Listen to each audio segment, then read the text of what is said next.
আসসালামু আলাইকুম, সবাইকে স্বাগতম। বাংলাদেশের মানব সম্পদ উন্নয়নে তথ্য প্রযুক্তি শিক্ষার গুরুত্ব আলোচনা করা, এই প্রশ্নটি বিশেষ করে সহজভাবে আমি আলোচনা করার চেষ্টা করব। আমি অবশ্য সংক্ষেপে পয়েন্ট আউট করব, এগুলি পরবর্তীতে ব্যাখ্যা আকারে লিখতে হবে কিন্তু পরীক্ষায় আসলে। বিশ্বায়নের যুগে তথ্য প্রযুক্তি শিক্ষায় শিক্ষিত মানব সম্পদকে অধিকতর উন্নত মানব সম্পদ হিসেবে বিবেচনা করা হয়ে থাকে।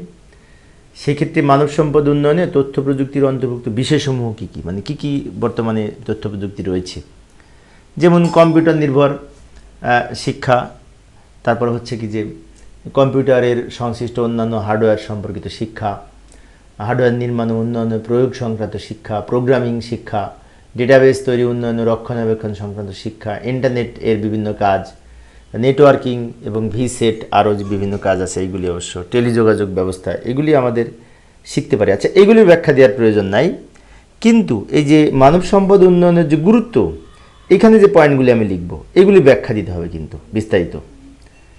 টেলিযোগাযোগ ব্যবস্থার প্রযুক্তি, তথ্য প্রযুক্তি ব্যবহার, সব ধরনের প্রফেশনাল কার্যক্রমে তথ্য প্রযুক্তির ব্যবহার, কর্মক্ষেত্রে তথ্য প্রযুক্তির ব্যবহার, প্রযুক্তি রপ্তানিতে তথ্য প্রযুক্তির ব্যবহার, জবাবদিহিতা নিশ্চিত করার তথ্য প্রযুক্তির ব্যবহার, আউটসোর্সিংয়ে তথ্য প্রযুক্তির ব্যবহার, জনসংখ্যা রপ্তানি এবং এই যে শিক্ষার বিকেন্দ্রীকরণ সহ তথ্য প্রযুক্তির নির্ভর বিভিন্ন ইলেকট্রনিক যে শিক্ষা রয়েছে, এইগুলির জন্য তথ্য প্রযুক্তি বিষয়ে শিক্ষা অর্জন করা অত্যন্ত গুরুত্বপূর্ণ।